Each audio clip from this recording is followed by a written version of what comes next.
At dinner, my son's wife screamed, "Either my parents get your room or you move out." I stayed calm. Next week, I purchased the mansion opposite theirs and waved from the balcony. They both collapsed. They say revenge is a dish best served cold. Well, mine was ice cold, meticulously planned, and delivered from a brand new house directly across the street from the people who threw me out. It all started that cold February evening. The silence in their dining room was the first thing that hit me, a thick, suffocating quiet, heavy with unspoken accusations. Brenda, my daughter-in-law, moved with an exaggerated focus between the kitchen and the dining table, her back to me, arranging 6 place settings with the precision of someone performing for an audience. 6. I counted them twice. "Evening, Brenda," I offered, hanging my coat. She stiffened, adjusted a fork, but didn't turn. My son, Kevin, already sat at the table, staring at something invisible on his empty plate. He looked up briefly, managed a weak, half-smile, then dropped his gaze. "Hey, Dad." His voice was barely a whisper when I pulled out the chair opposite him. Brenda swept past me, carrying a serving bowl, close enough for her perfume to tease, but far enough to make the distance intentional. "Dinner's almost ready," she announced to the room. Not to me. Not to me. I'd lived in that house for 3 years, in the small bedroom off the first-floor hallway. 3 years of navigating Brenda's moods, learning when to speak, when silence was better. But tonight? Tonight felt different. The air itself felt heavy. Then the doorbell rang. Brenda's face transformed. The tight line of her mouth softened, curved into a bright, almost artificial smile as she rushed to answer. I heard cheerful, loud, familiar voices from the entryway. "We made it," a man's voice boomed. "Such a lovely home you all have here." A woman's voice, syrupy, with enthusiasm. Frank and Carol Webster appeared in the dining room doorway, pulling wheeled suitcases behind them. Brenda's parents. I hadn't known they were coming. Frank, a broad man with thinning hair, exuded the confidence of someone accustomed to being welcomed. Carol matched him in volume, if not size, her arms already extending for an embrace. "Hope you don't mind us dropping in." Frank clapped his hands together. Brenda said it wouldn't be a problem for a couple weeks. A couple weeks? I glanced at Kevin. He was studying his plate with intense concentration, as if the pattern on the china held answers to questions he couldn't ask aloud. "Of course not, Daddy." Brenda kissed her father's cheek, then her mother's. "We're so happy to have you." Carol settled into a chair, smoothing her dress. The Hendersons' guest room was just impossible. "That mattress, Frank, remember? Terrible." Frank agreed, taking the seat at the head of the table. The seat Kevin usually occupied. Kevin didn't protest. "We told them we'd find other arrangements," Carol added. "Other arrangements." I watched Brenda move around the table, serving her parents first, then Kevin, then herself. My plate remained empty. "Passing the potatoes, Arthur," she said without looking at me. I hadn't taken any yet. The bowl sat in the center of the table, within her reach. We ate, or rather, they ate, making fracture conversation. Frank dominated, recounting stories about their bridge club. Carol punctuated his narratives with affirmations.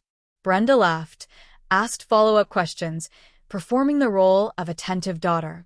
Kevin and I were mere spectators. I finished the food on my plate, though I couldn't have told you what it tasted like. The tension wrapped around my chest made swallowing difficult. Brenda stood abruptly, her chair scraping against the floor. She crossed her arms and turned to face me directly for the first time that evening. "Arthur, my parents need a proper bedroom. That room on the first floor is perfect for them." Her voice carried the sharp edge of an announcement, not a request. "The room on the first floor, my room, Brenda? That's where I live." I kept my voice level. "Where would I?" "Either give my parents your room or pack your things." The words cut through the remaining dinner conversation. Frank shifted in his chair.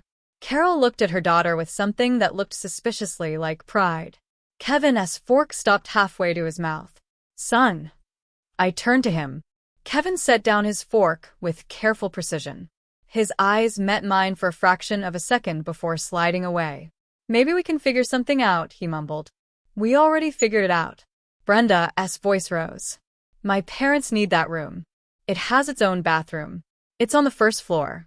Mother's knees, Arthur. She can't be climbing stairs all day.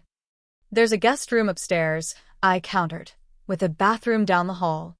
Brenda slammed her palm on the table. Silverware jumped. My parents are not going to shuffle through the hallway in their night clothes. They deserve better than that. I looked at Kevin again, my son, who I'd raised, who I'd helped in ways Brenda didn't even know about. He was examining his hands now, turning them over as if discovering them for the first time. Kevin. I said his name quietly. He opened his mouth, closed it, swallowed. Brenda filled the silence. This is my house, too, Arthur. Actually, it's more mine than… She stopped herself, but the implication hung heavy. Between us. I stood. The scrape of my chair was the loudest sound in the sudden quiet that followed. I see, I said. Excuse me? My legs carried me steady and sure down the hallway to my room. Behind me, I heard Brenda's voice ring out with unmistakable triumph. Finally, some cooperation. I closed the door behind me and stood in the center of the small space. The room held my life in miniature. A bed, a dresser, a reading chair by the window, books on the nightstand, a framed photograph of my late wife, Elena, on the dresser. Gone 5 years now. I opened the closet and pulled down my suitcase. The leather was worn soft from years of business travel. Back when I'd worked as a financial consultant. Back when I'd had my own home, my own space, my own life. I laid the suitcase on the bed and began to pack. Not frantically, not with anger or hurt clouding my movements. Each item I folded with precise care, shirts, pants, socks rolled into neat pairs. I organized my toiletries into a small bag, wrapped my razor in a cloth, secured the caps on bottles. Through the door I could hear them. The Websters' voices carried down the hallway, cheerful and oblivious. This room will be perfect, Frank.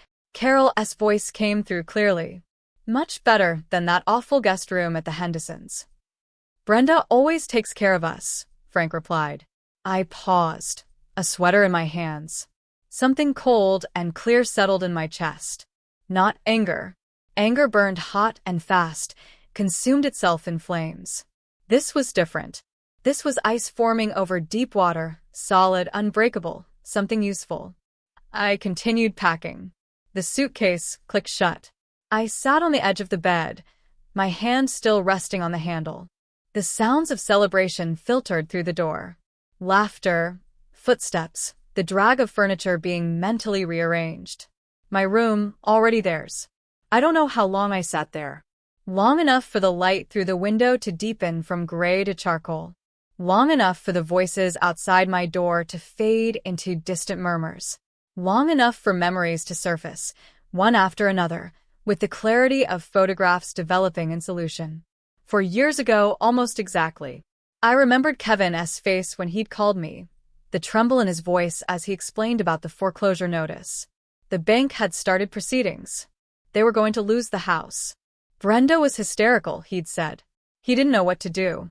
I'd driven over that same evening, sat at this very dining table while Kevin spread the paperwork in front of me, documents stamped with deadlines and legal terminology. $180,000 to clear the mortgage completely. I can't ask you to do this, Dad, Kevin had said, but his eyes held desperate hope. I'd written the check the next morning, driven it to the bank myself, watched the balance transfer from my account to theirs, erasing years of missed payments and accumulated debt in a single transaction. Kevin had cried, actually cried, standing in the bank parking lot, gripping my shoulder. I'll pay you back. I swear, Dad. Every penny. I'd told him not to worry about it. Family helped family. But there had been more, hadn't there? The memories came faster now. A cascade of dates and amounts my financial mind had cataloged automatically, even as I tried to frame them as gifts rather than debts. $15,000 for their wedding. Brenda had wanted the reception at that resort in Sedona, the one with the Red Rock views and the premium bar service. Kevin's salary couldn't stretch to cover it. I'd covered it. $8,000 for Brenda, car when the transmission died on her old sedan. She'd wanted the newer model, the one with leather seats and the upgraded sound system. I'd arranged the purchase. $1,200 a month for the past 3 years, just to help with expenses. Dad, Kevin had said, groceries, utilities, insurance, the monthly costs that eat away at paychecks. I'd set up an automatic transfer. I hadn't even thought about it anymore. The money simply flowed from my account to theirs, steady as a river.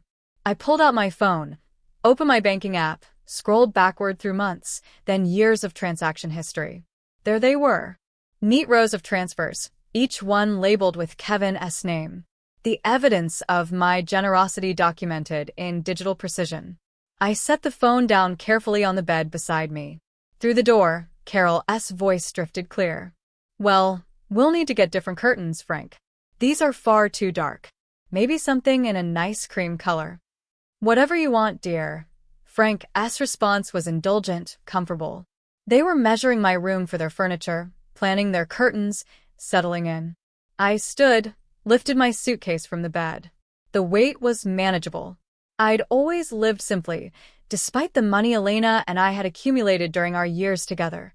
The $2.8 million in investment accounts, the paid-off properties, the comfortable retirement I'd planned. I'd sold my own home 3 years ago, when Elena died. The place had felt too large, too full of her absence. Kevin had suggested I move in with them. Just until you figure out what's next, Dad. And I'd agreed, thinking temporary would become comfortable. Thinking family meant safety. I'd been wrong. I opened the bedroom door. The hallway stretched before me, familiar and foreign at once. I walked toward the front door, suitcase in hand, my footsteps steady on the hardwood floor I'd helped refinish last summer. Kevin appeared from the kitchen, materializing in front of me with the sudden awkwardness of someone who'd been waiting just out of sight. Dad. His voice cracked slightly. Maybe we can work something out. You could take the guest room upstairs and... It's all right, son.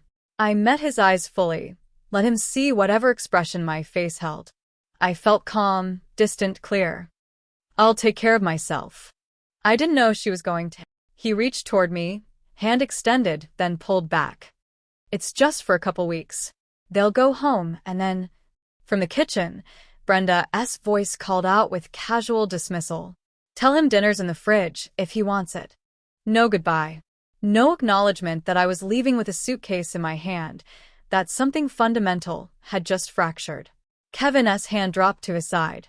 I walked past him, opened the front door, stepped out into the February evening. The cold hit my face, sharp and clarifying. I stood under the porch light, breath forming clouds in the air, and pulled out my phone to call a taxi. The driver arrived in 15 minutes, a younger man, mid-30s, with a Raiders cap and a friendly enough demeanor. Where to? He asked as I settled into the back seat. The Hampton Inn on McDowell. He pulled away from the curb. I watched the house recede in the side mirror. Warm lights in the windows. The home I'd helped save. The family I'd supported. Moving out? The driver asked, eyes flicking to me in the rearview mirror. Yes.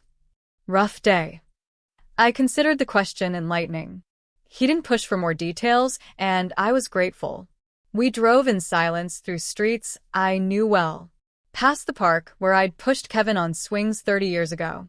Past the corner store where Elena and I used to buy Sunday papers. The Hampton Inn lobby was generic in its comfort. Neutral carpet, bland artwork, the kind of space designed to be inoffensive. I checked in quickly, took the key card from the clerk, who didn't ask questions, and rode the elevator to the 3rd floor. The room was clean and impersonal. A standard hotel setup, a bed with a green comforter, a desk, a television mounted on the wall, a bathroom with miniature toiletries. I set my suitcase on the luggage rack and sat on the edge of the bed. The mirror across from me reflected my image. A 67-year-old man in slacks and a button-down shirt, still composed, still upright. I looked the same as I had this morning, but something had shifted beneath the surface. I thought about Kevin's face as I'd walked past him. The guilt there, yes, but also the relief. Relief that I'd made it easy for him, that I'd left quietly, that he hadn't been forced to actually take a stand against his wife.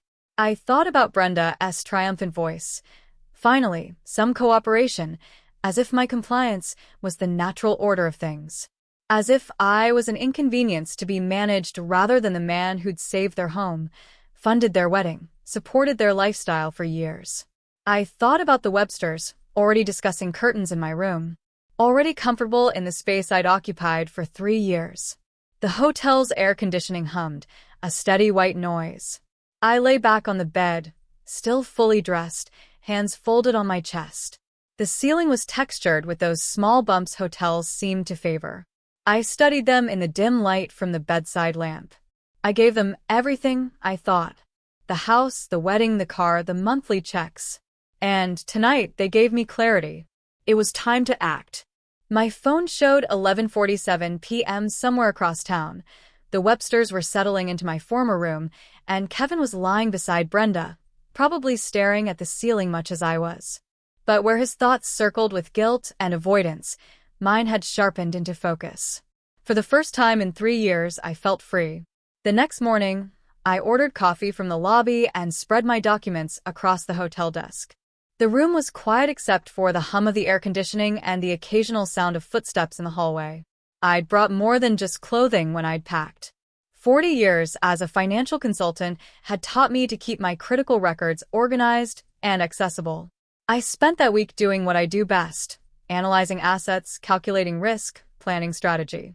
My leather-bound notebook lay open beside my laptop, the same notebook I'd maintained since 1985. Pages of handwritten figures, account numbers, property addresses. I'd always preferred writing important numbers by hand. It forced careful attention, made them concrete rather than digital abstractions. First, I documented everything systematically. Retirement savings, $520,000 across 3 accounts. Investment portfolio, $890,000 in a diversified mix of stocks and bonds, carefully balanced for my age and risk tolerance. Certificates of deposit and treasury bonds, $340,000, safe and predictable. Then the properties, 2 rental units in Tempe, purchased 20 years ago when the market had dipped. I'd renovated both myself initially, replacing fixtures and flooring, learning plumbing and electrical work from manuals and patient contractors. Current combined value, $580,000. They generated $3,400 monthly, almost without effort on my part. Good tenants, stable income. Liquid cash, checking and savings, $470,000. I wrote the total at the bottom of the page, circled it twice. $2,800,000. My pension added $4,200 monthly. Combined with rental income, I cleared $7,600 every month without touching principal. I sat back, pen still in hand, and studied the figures. 40 years of careful investing, 40 years of building security. Elena and I had been prudent, strategic. We'd retired comfortably, traveled modestly, lived well, without extravagance. And Kevin had assumed I was just another old man living on Social Security, grateful for a room in his house. My phone buzzed. Kevin's name appeared on the screen. I watched it vibrate against the wooden desk. Let it go to voicemail. A minute later, the notification appeared. I played it on speaker while I continued working. Dad, His voice wavered. Look, Brenda was stressed about her parents. Maybe we overreacted. Call me back. I deleted it without responding. 3 days into my stay, I drove to Tempe. The route was familiar. 30 minutes through Phoenix traffic, past strip malls and residential neighborhoods into the area where my properties stood on adjacent lots. The first tenant, Marcus, was washing his car in the driveway when I arrived. He straightened when he saw me, smiled with genuine warmth. Mr. Hill, haven't seen you in months. Everything okay? Just checking in, I walked closer, examining the exterior paint, the condition of the roof. How's the water heater? Perfect since you replaced it last year. Marcus wiped his hands on his jeans. You didn't need to drive all the way out here. I would have called if anything was wrong. I know. Wanted to see the place anyway. I inspected both units thoroughly. walking through the interiors with my tenant's permission, checking faucets and window seals, testing light switches.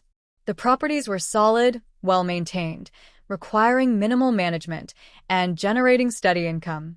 Back at the hotel that evening, I sat at the desk with my calculator, running scenarios. What I could liquidate quickly if needed, what should remain invested, what I could afford for my plan. The clarity I'd felt lying in bed that first night sharpened with each passing day. I created a spreadsheet, something I hadn't needed to do in years, but the skill returned easily. Every dollar I'd given Kevin and Brenda documented with dates and purposes. The $180,000 mortgage payoff. The $15,000 wedding. The $8,000 car. 36 monthly payments of $1,200 over 3 years. $43,200 total. Grand total, $246,200. $250,000 given freely to family I trusted. To a son who'd sat silent while his wife demanded I leave. To a daughter-in-law who told me to pack my things with triumph in her voice. I closed my laptop and stared out the window. The parking lot stretched below, cars arranged in neat rows under streetlights.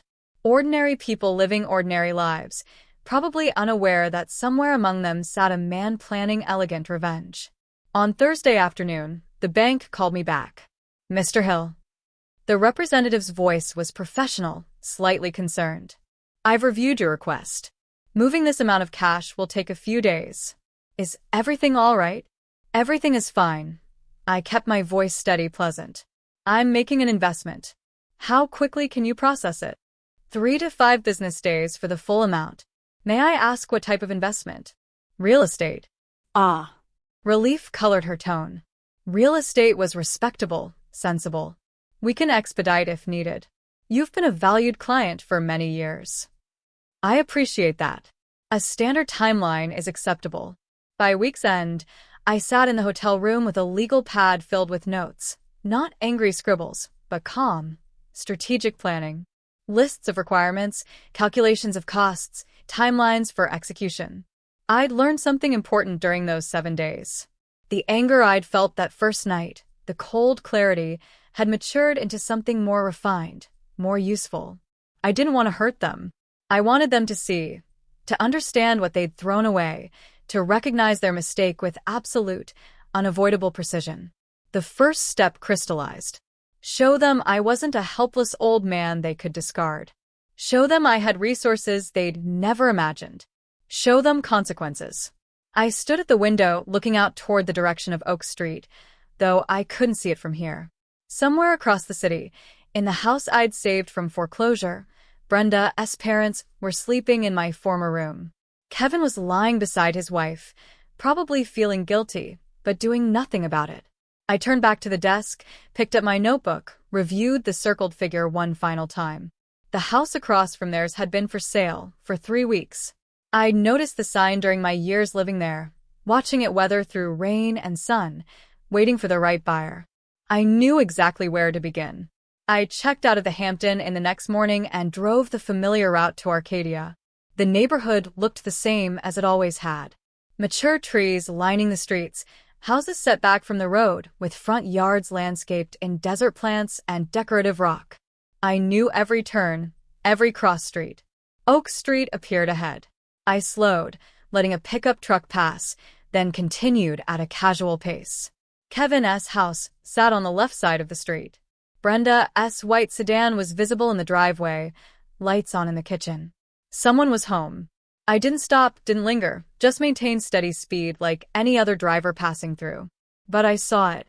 Directly across from their house, the wooden sign with burgundy lettering. For sale. Sonoran Realty. I'd noticed that sign before in passing during the years I'd lived here. Never paid it particular attention. Now it seemed to glow with possibility. I parked 3 houses down, pulled out my phone and photographed the sign.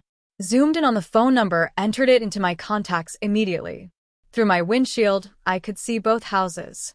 Kevin's on the left. The house I'd saved.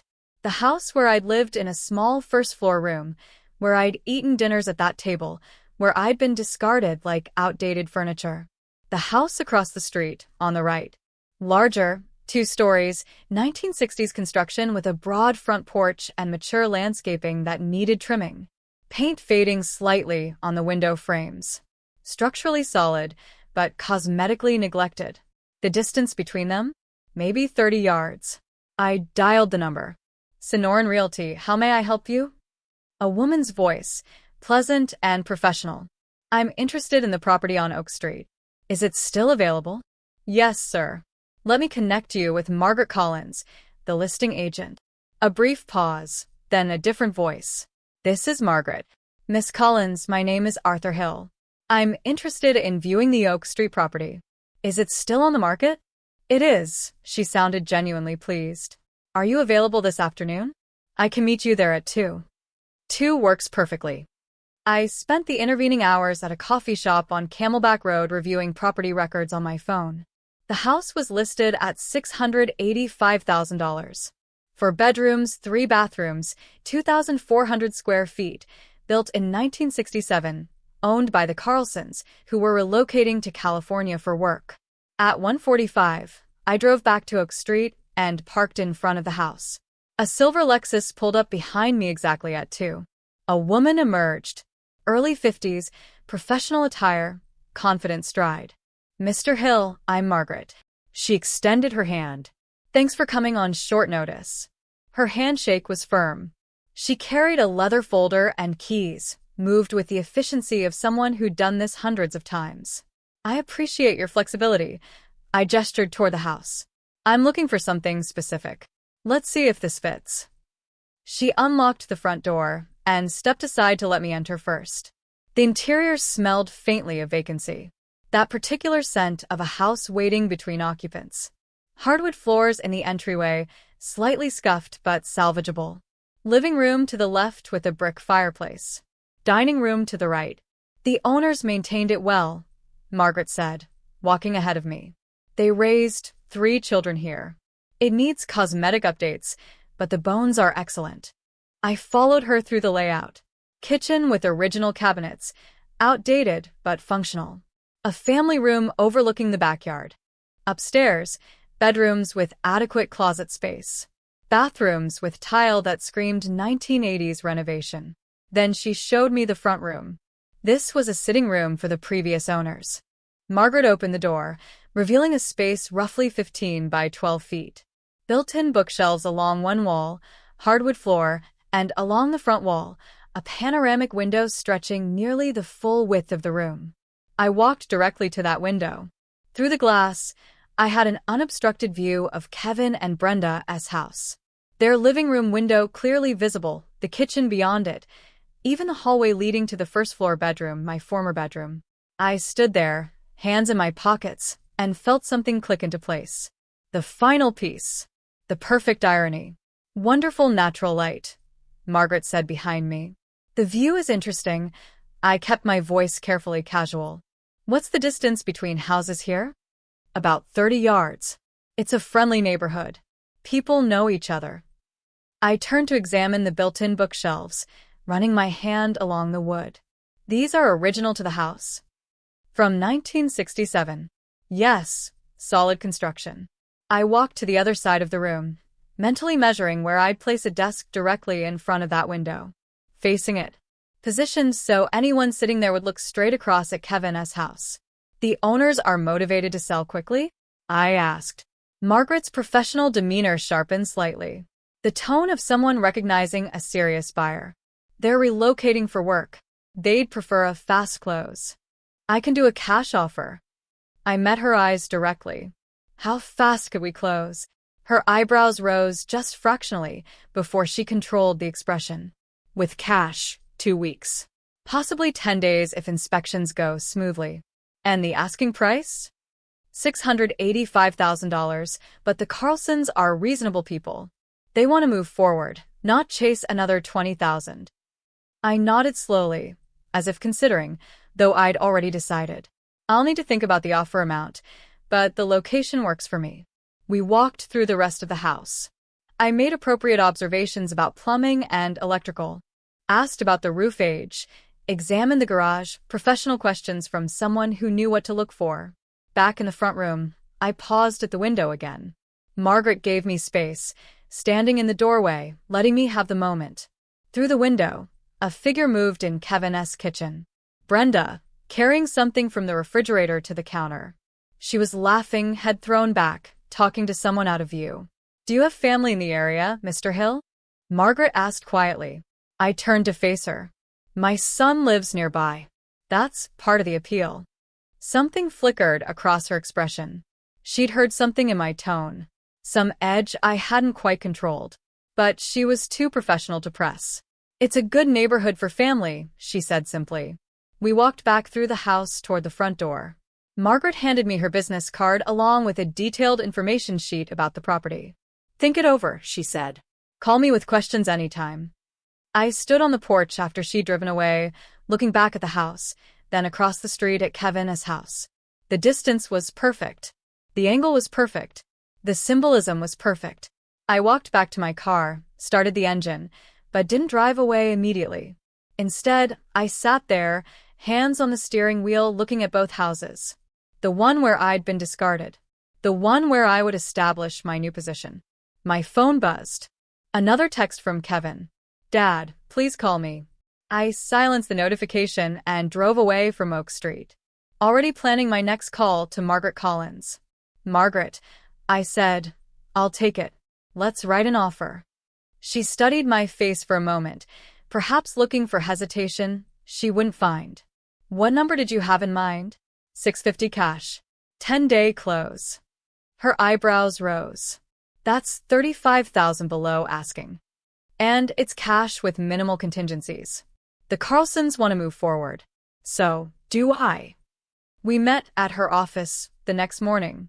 The space was professional. Glass desk, abstract art on cream walls, the faint scent of vanilla from a diffuser. Margaret spread the purchase agreement across the desk, walking me through each section with practiced efficiency.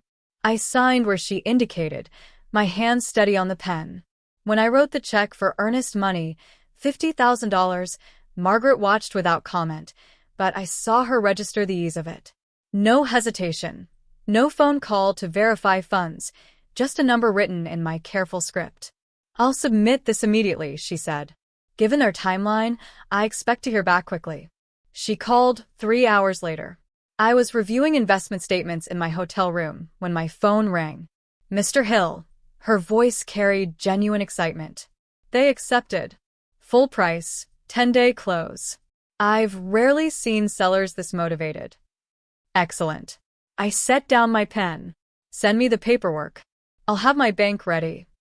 I'll email everything within the hour." The process moved faster than even Margaret expected. The home inspection happened 2 days later. A thorough man in his 50s who walked through with a clipboard and thermal camera, documenting minor issues typical of a house built in 1967. "Foundation solid," he said, making notes in the kitchen.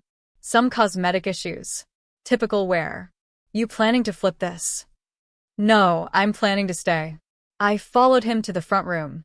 "How's the window integrity in that office?" He examined the panoramic window, running his hand along the frame. "These windows, they're the newest thing in the house. Replaced maybe 5 years ago. Double pane, energy efficient. Excellent condition." I nodded, satisfied. The view would remain unobstructed. While escrow processed, I hired a renovation crew. The foreman met me at the property on a Tuesday afternoon. A stocky man named Carlos with 20 years of experience and a reputation for quality work delivered quickly. "You want all this done in 5 days?" He reviewed my list. Fresh paint throughout. Floors refinished. Updated light fixtures. New bathroom hardware. "I'm paying premium rates for speed. Can you do it?" Carlos calculated in his head, lips moving slightly. "We'll need 2 crews. It'll cost extra." "That's fine. The office room is priority." I led him to the front room, gestured toward the window. "Charcoal gray walls here. Professional, not residential. I want built-in bookshelves refinished. And I need furniture. Oak desk, leather chair, proper lighting. You want it to look like an executive office?" "Exactly that." He quoted $28,000 for the complete job. I agreed without negotiating. For the next week, I visited the house daily, watched the crews transform dated interiors into clean, modern spaces, neutral tones in the bedrooms and living areas, hardwood floors stripped and restained to a rich honey color. But the office received special attention. The charcoal walls created depth, made the panoramic window the room's focal point. The refinished bookshelves gleamed with fresh polyurethane. The oak desk arrived on day 4. Solid construction, traditional design, large enough to work comfortably. Carlos's crew positioned it where I directed. 3 feet from the window, I said. Angle it slightly left. Perfect. March 25th arrived with clear skies and mild temperatures. Margaret met me at her office for the final signing. More documents, more signatures, keys exchanged across the desk. Congratulations, Mr. Hill. She handed me the keys. 2 brass copies on a plain ring. Welcome to the neighborhood again. I accepted them with a slight smile. Thank you, Margaret. You've been very professional. She hesitated, then asked, if you don't mind my asking, why this house specifically? The location. I met her eyes directly. And the view. Understanding flickered across her face, though she didn't press further. We shook hands, and I drove directly to Oak Street. The house felt different with possession. Mine now. Every room, every window, every carefully planned sightline. I walked through slowly, running my hand along walls, testing light switches, confirming the work had been completed to my specifications. In the office, I stood at the window. Across the street, Kevin's house looked exactly as it always had. Brenda's car sat in the driveway, curtains open in the living room, my former bedroom visible on the ground floor. The Webster's room now. 30 yards. Close enough to see clearly. Close enough to be seen. Moving in took an hour. I'd lived modestly for 3 years. Everything I owned fit in my car, a suitcase of clothes, a box of books, my laptop and files. The furniture delivery brought the rest. The leather chair for the office, a bed frame and mattress, kitchen essentials. I positioned everything myself, particular about placement. The desk sat exactly where I wanted it, angled for optimal view. The chair, buttery leather, ergonomically designed, faced the window. My laptop on the desk's left side, files and legal pads on the right. I sat down, testing the setup. Perfect. Through the window, I had unobstructed visibility into Kevin's living room, kitchen, and the hallway beyond.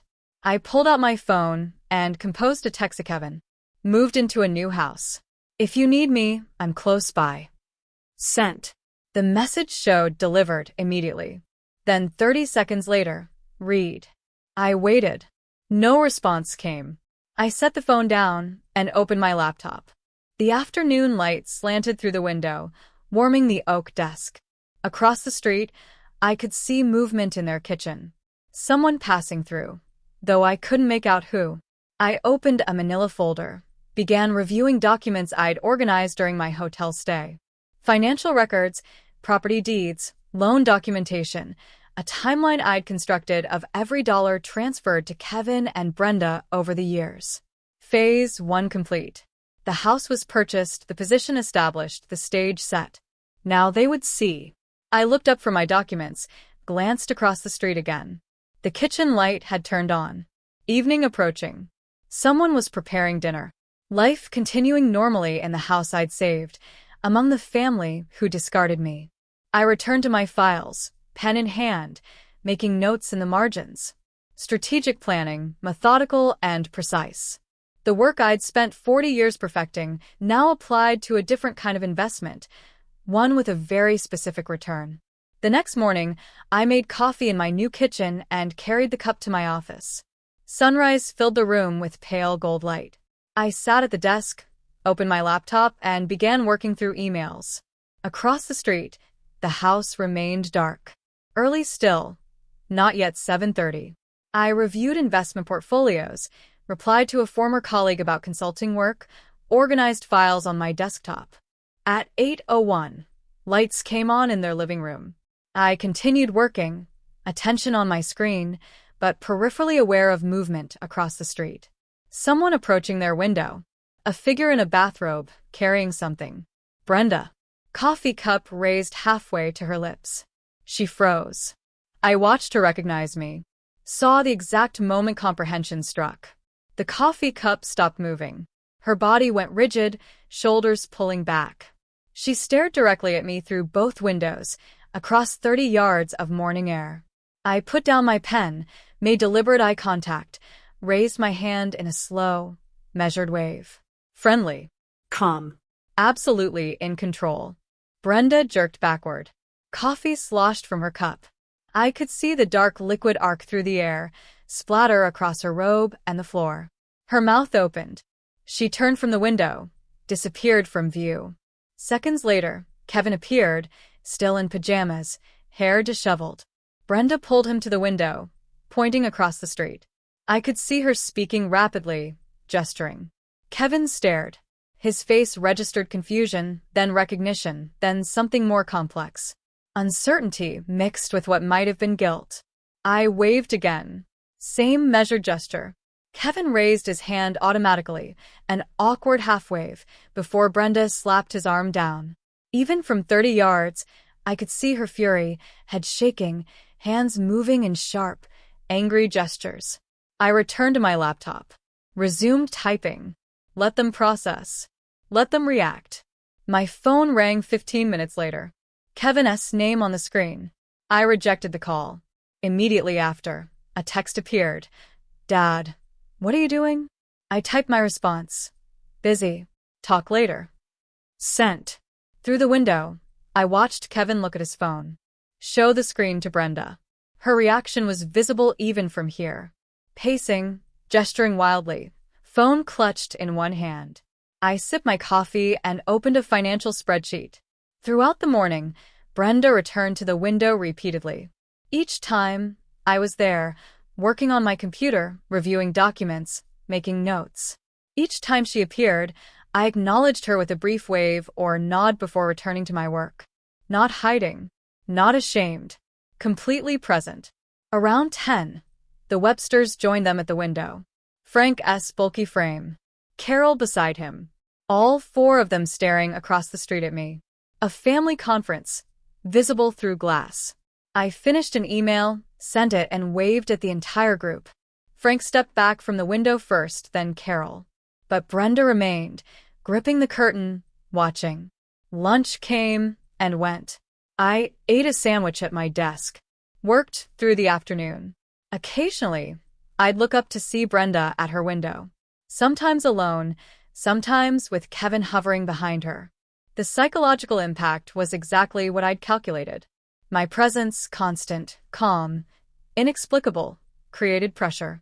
They couldn't ignore me, couldn't confront me without coming to terms with what my presence meant. I was no longer the dispossessed father, living in their small first-floor room, grateful for space in their house.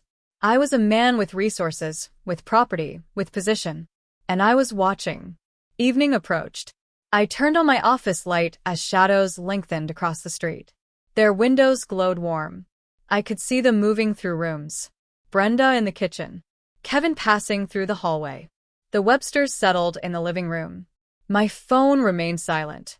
No calls, no texts after that morning exchange. I pulled up a document I'd prepared. A detailed accounting of every financial transaction between myself and Kevin. Dates, amounts, purposes. $246,200 itemized with the precision of an audit. Through the window, I saw Brenda return to her station. She stood there, backlit by their interior lights, staring across the street at me. I looked up from my document, met her eyes across the distance. She didn't move, didn't wave, just watched. I returned to my spreadsheet, highlighting specific entries, calculating interest that could have been earned, opportunity costs of capital deployed without return. When I looked up again, Kevin had joined her at the window. They stood together, silhouettes against their warm interior, having a conversation I couldn't hear, but could imagine. My phone buzzed. A text from Kevin. We should talk.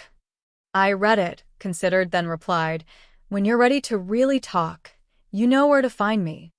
I watched him read the message through the window, saw him show it to Brenda, saw her reaction, shoulders tensing, head shaking emphatically.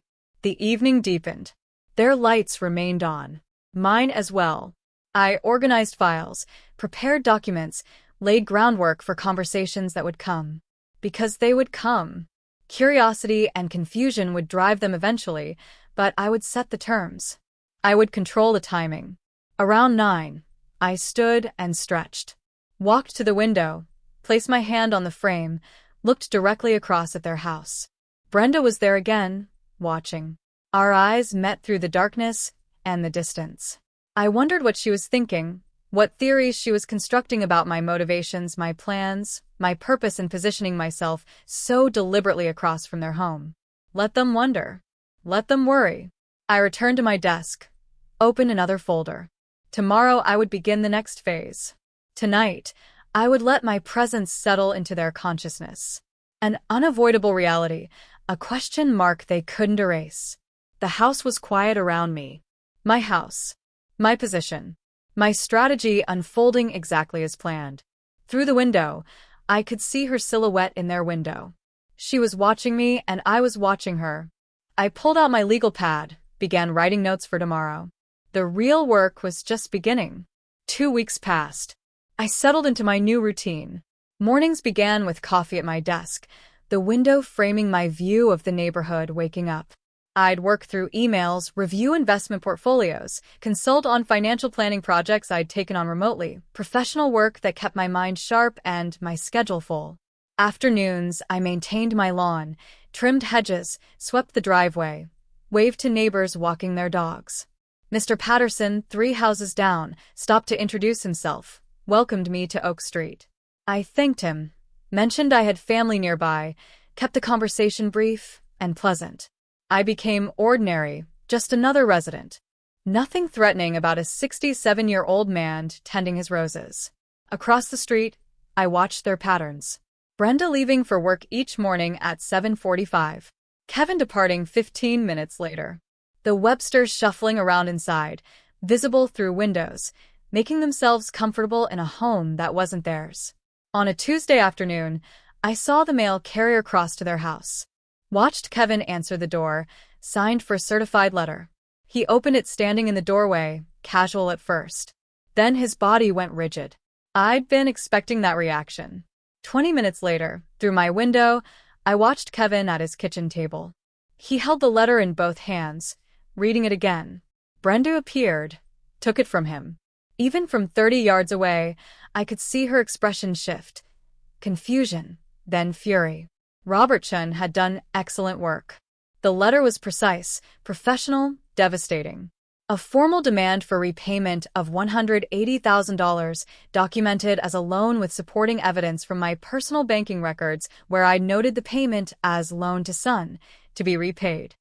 Arizona law recognizes oral loan agreements when backed by documentary evidence.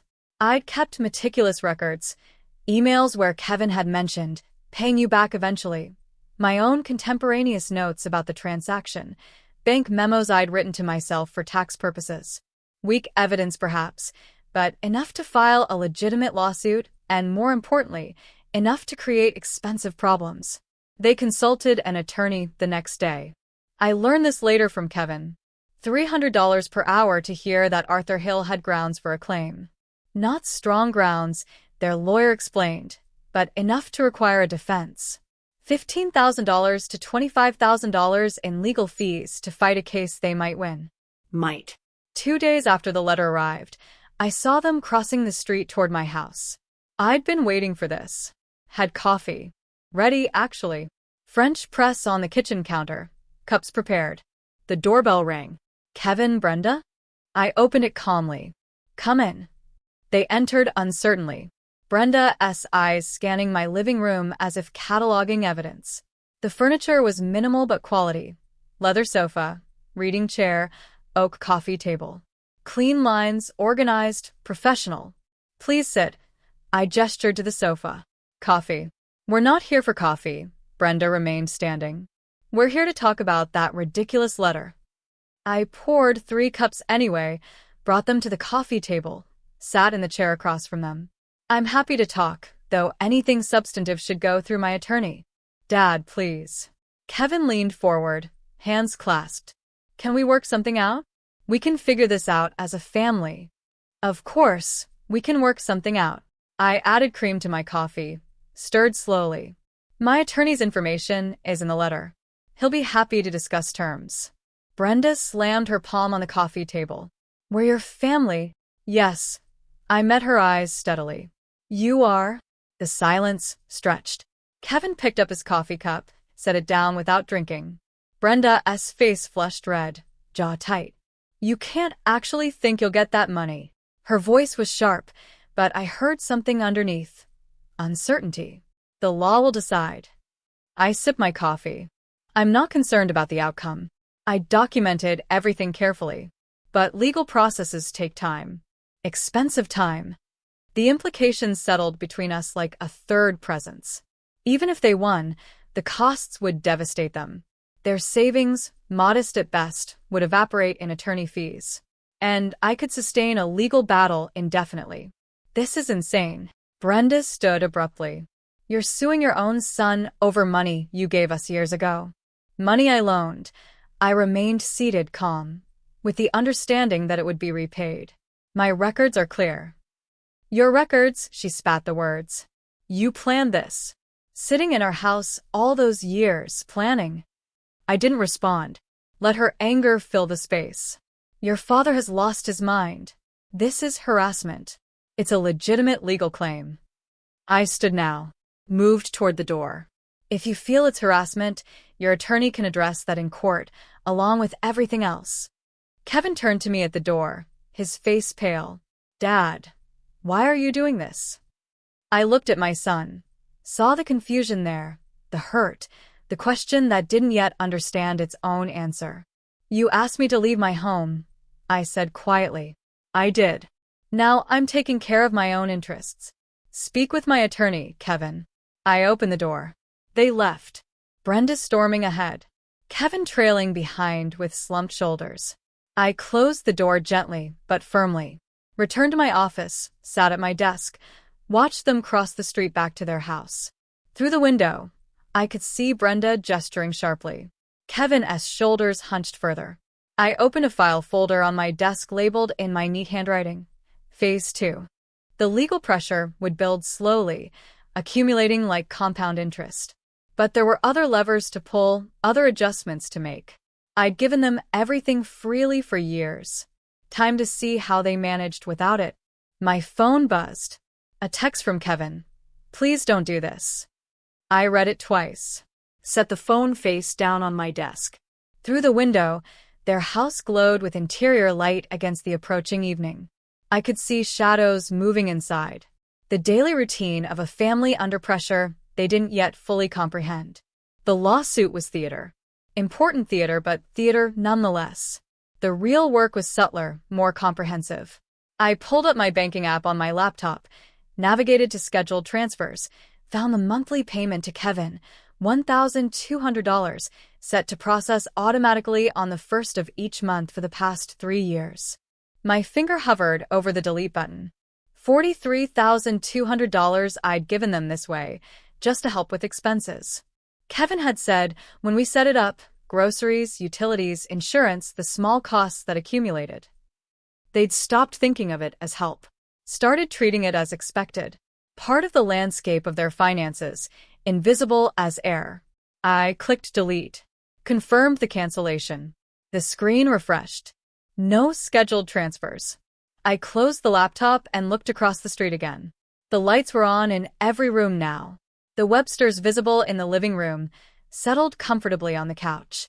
Kevin and Brenda in the kitchen, still talking, arguing from their body language. A family under siege, beginning to feel the walls close in. I picked up my coffee cup, still warm. The evening stretched ahead, quiet and methodical. Tomorrow they'd start to notice the other changes. The missing support they'd taken for granted. The financial gaps that had been filled invisibly for years. Let them count the costs. Let them do the math. Justice required patience and precision. The 1st of May arrived.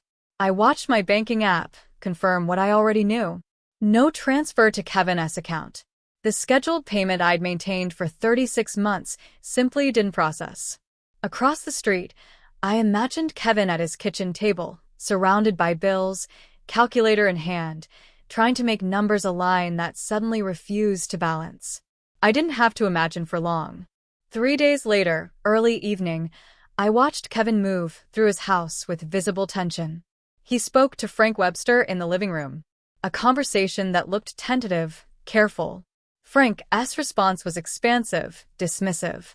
Carol joined them, animated, comfortable. The Websters had been staying for 4 months now. Their week or two had stretched into a permanent occupation. 2 additional mouths to feed, utilities climbing, water usage doubled. Brenda's parents settling into my former room as if they'd purchased shares in the property. What had been inconvenient was becoming impossible. A week later, I saw Brenda in her driveway, phone pressed to her ear, pacing tight circles. Even from my office window, I could read the anger in her movements, sharp gestures, rigid posture. She ended the call abruptly, stood for a moment, staring at her phone, then hurled it against the garage door. I learned later, much later, what had happened. A declined credit card at a restaurant. Brenda had been meeting a colleague for lunch, reached for her wallet to pay, and watched the cashier run her card twice before apologizing quietly. The limit reached. The public humiliation. She called Kevin in tears that became rage. "Your father has cut us off," she'd screamed. "Did you know he was sending money every month? Now he's stopped." The bills that had always been manageable suddenly weren't. $1,200 monthly, a number that seemed modest in isolation, created a gap they felt immediately. Groceries bought on credit, gas purchases deferred, small luxuries eliminated. And looming over everything, the legal fees. The consultation had cost $900. A retainer would require $15,000. Money they didn't have. Money I'd effectively removed from their equation. On a Thursday evening in late May, I saw Kevin crossing the street toward my house. I'd expected this eventually. Had coffee ready, same French press, same careful preparation. The doorbell rang. "Kevin," I opened the door. "Come in." He looked exhausted. Circles under his eyes, shirt wrinkled. The weight of multiple pressures visible in his posture. I led him to the living room, gestured to the sofa, poured coffee into the cup I'd set out. He accepted his with both hands like he needed the warmth. "Dad, we're struggling."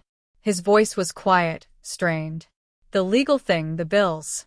Can we work something out? Maybe I can pay you back over time." I sat across from him, my own cup warming my palms. "Kevin," I said, "I'm 67 years old. I have perhaps 20 good years left if I'm fortunate. I know."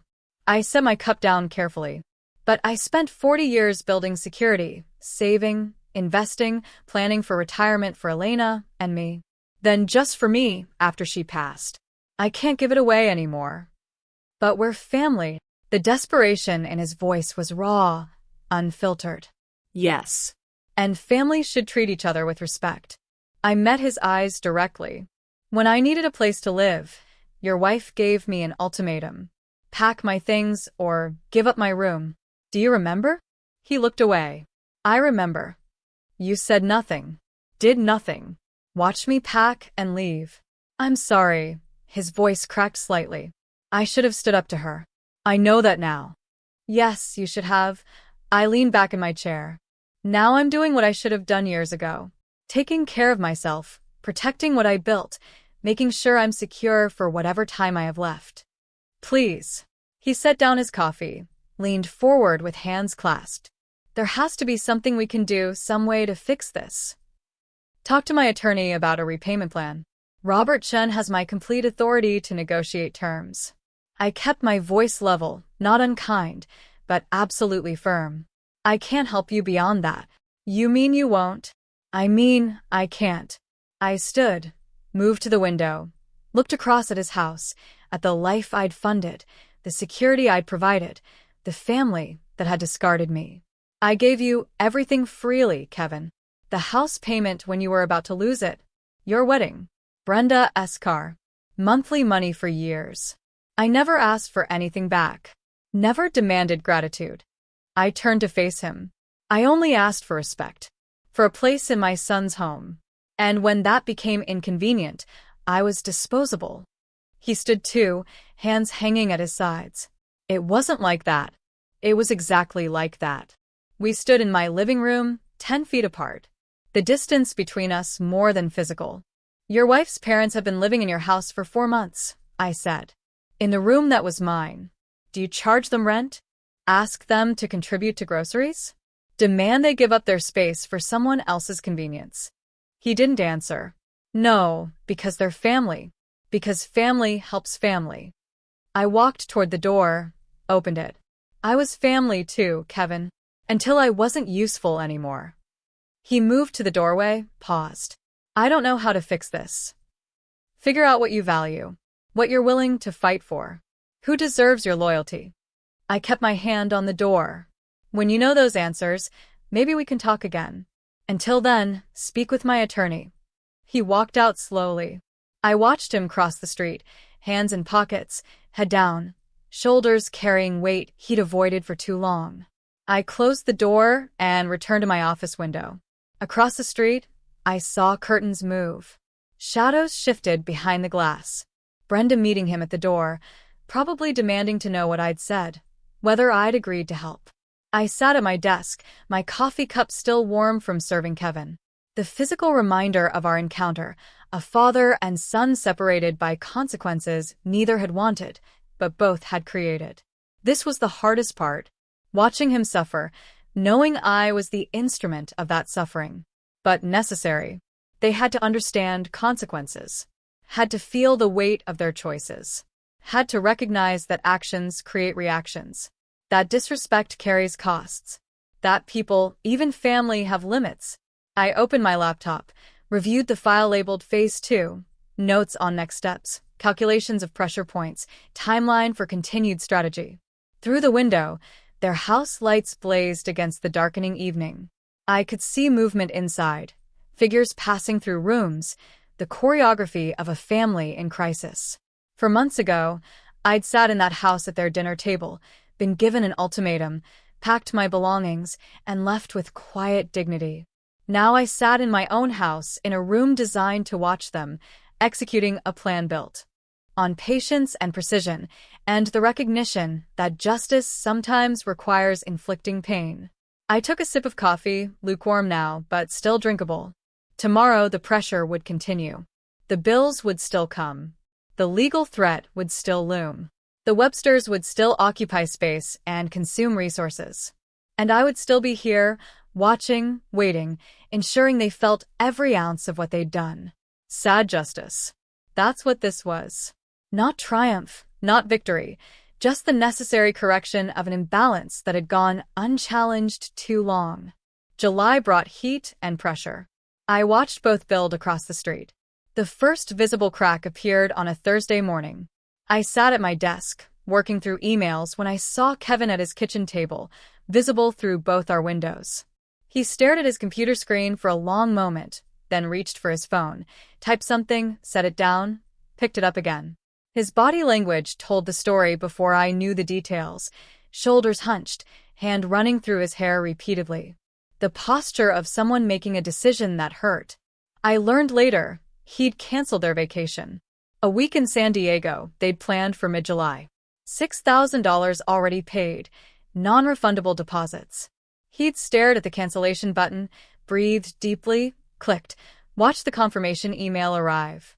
That evening, I saw Brenda crying at their kitchen table. Kevin beside her, not touching her, just sitting in the space between comfort and exhaustion. Brenda's car appeared in their driveway 2 days later.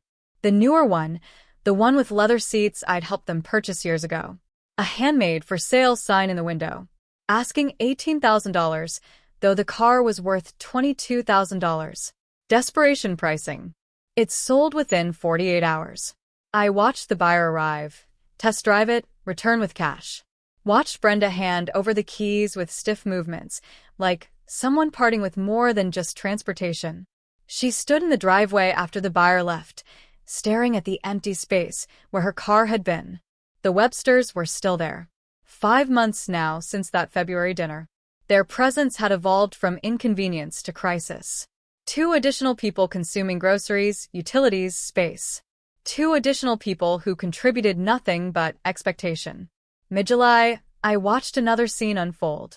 Kevin in the living room with Frank and Carol. His gestures were careful, apologetic. Frank stood abruptly, body language radiating offense. Carol's hand went to her throat. They left the room. Within an hour, they were packing. I watched them load their car the next morning. Suitcases, boxes, the accumulated possessions of 5 months of occupation. Brenda stood on the porch, arms wrapped around herself, shoulders shaking. Kevin stood in the doorway, expression unreadable. No hugs goodbye. No promises to visit soon. The Websters drove away, without looking back. Brenda turned on Kevin the moment they were gone. I couldn't hear the words, but I could see the fury. Pointing, gesturing, her mouth moving rapidly. Kevin stood there, taking it, until something shifted. His posture straightened. His hands came up, palms out, not defensive but firm. They fought properly then, voices rising loud enough to carry through windows, through walls, across 30 yards to where I sat watching. A lamp fell. I saw the shadow through the curtain. A door slammed. Then silence. Hours passed. Lights came on as evening arrived. I saw them in separate rooms. Kevin in the kitchen. Brenda upstairs. The physical distance between them, visible even from my window. The next afternoon, I watched Kevin leave his house and cross the street toward mine. His walk was slow, deliberate. He lost weight, I noticed. His clothes hung looser. The strain visible in every movement. I opened the door before he knocked. His voice was rough, tired.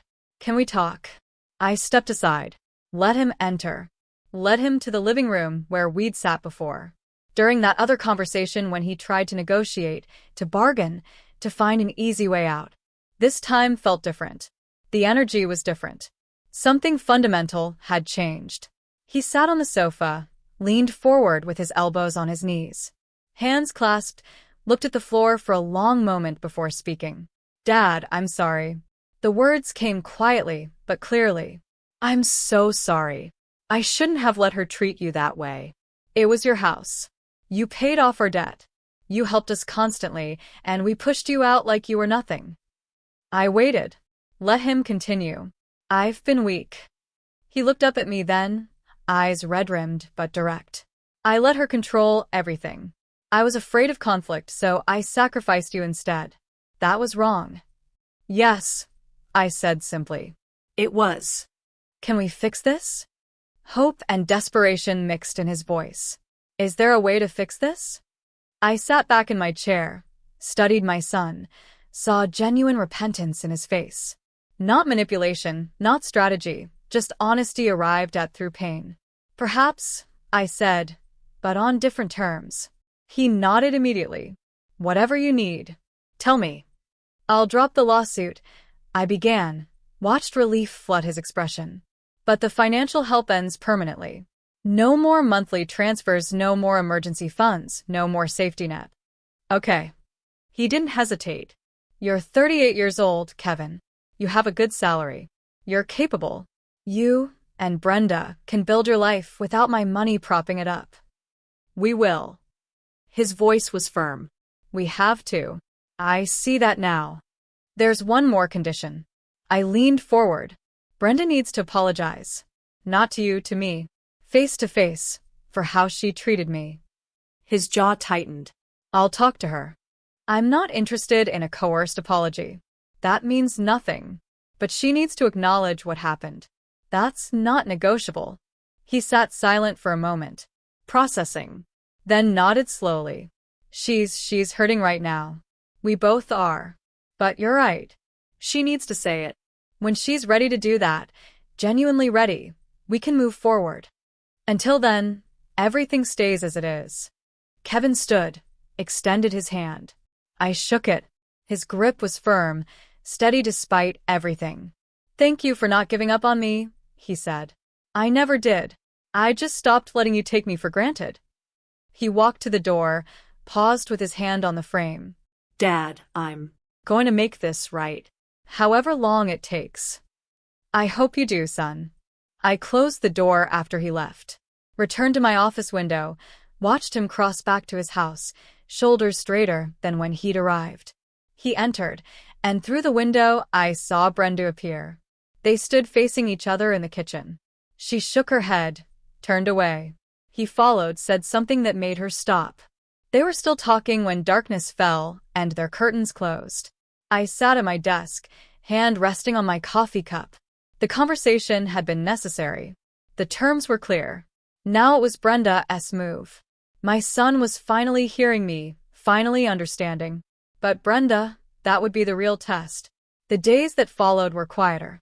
I waited to see if Kevin could deliver on his promise. I returned to my consulting work, contacted former clients, took on 2 small projects. The work felt good, purposeful.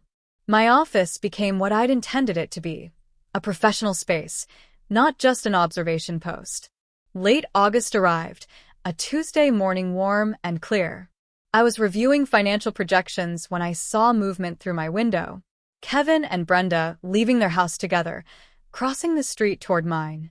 His hand was on her elbow, not dragging, but guiding, supporting, insisting. Brenda's posture was rigid, arms crossed, jaw set. Every line of her body radiating resistance. They reached my door. I watched through the window as Kevin spoke to her quietly. She shook her head. He said something else. She closed her eyes, breathed deeply. The doorbell rang. I opened the door. They stood on my porch. Kevin steady. Brenda barely containing herself.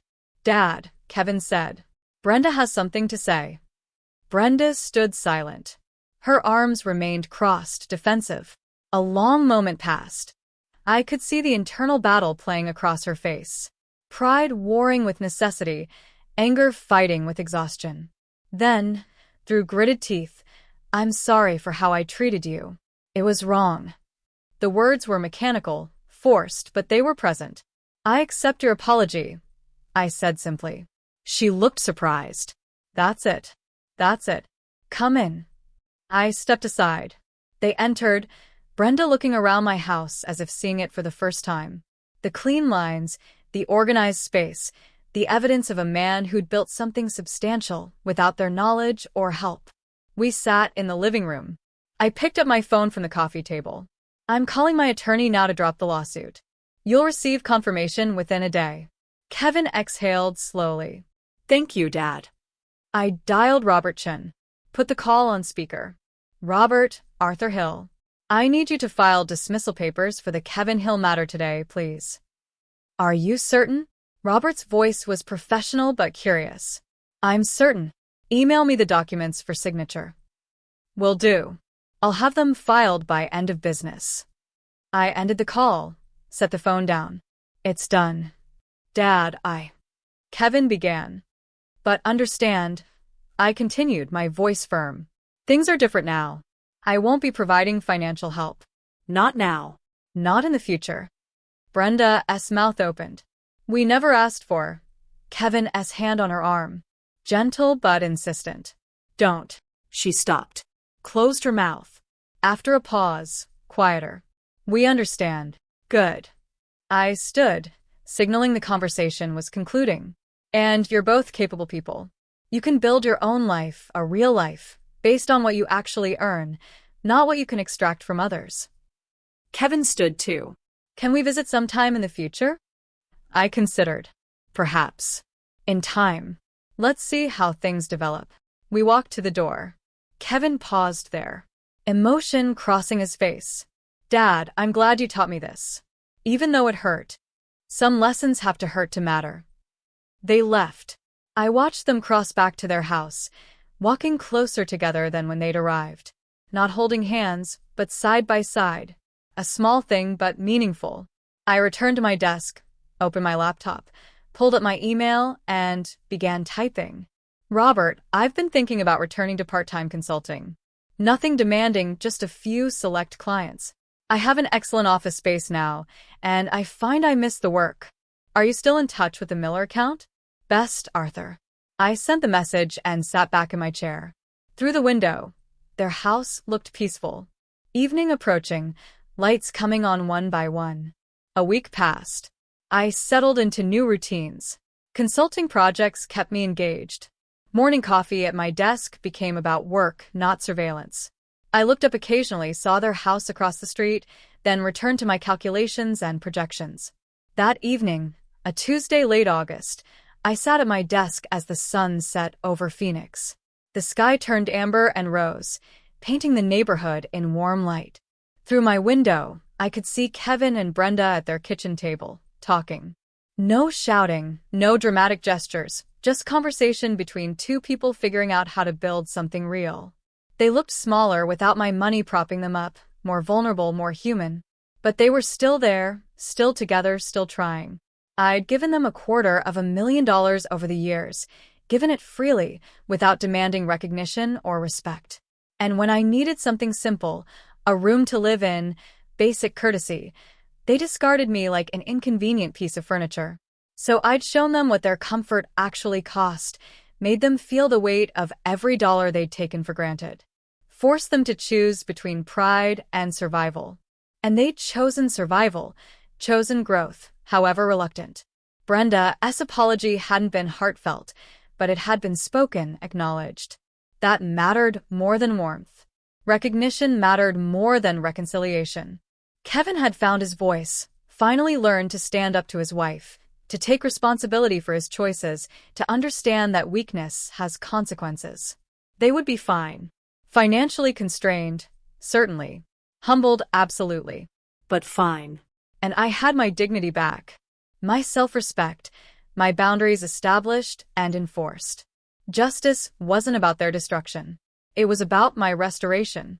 I turned back to my laptop. An email had arrived from Robert, my former colleague. Arthur Miller account is still active and asking about you. Let's set up a call. Welcome back. I smiled, typed a response confirming a meeting for next week. The Phoenix sky deepened to purple, then navy. Across the street, their lights glowed warm against the evening. Inside my office, my own light reflected off the window, creating a double image. My desk, my space, my future layered over their house. I raised my coffee cup to my lips. The liquid was still warm, still good. Tomorrow, I'd start the Miller project. Next week, I'd call another former client. The work would grow gradually, at my own pace, on my own terms. I'd spent 6 months teaching a lesson about respect and boundaries, about the difference between kindness and weakness, about consequences. The lesson was learned. The account was settled. I was 67 years old. I had perhaps 20 good years remaining, and I would spend them with dignity intact, boundaries established, and the quiet satisfaction of knowing I'd stood up for myself when it mattered most. I set down my coffee cup and returned to my work. Outside, the neighborhood settled into evening routines. Inside, I was exactly where I needed to be. Home, restored. This wasn't about vengeance for its own sake. It was about reclaiming my dignity, establishing boundaries, and reminding them that disrespect has a cost. But I have to ask you, knowing what I went through, do you think I went too far, or did I do exactly what was needed? Let me know your thoughts in the comments below. I'm genuinely curious to hear what you think.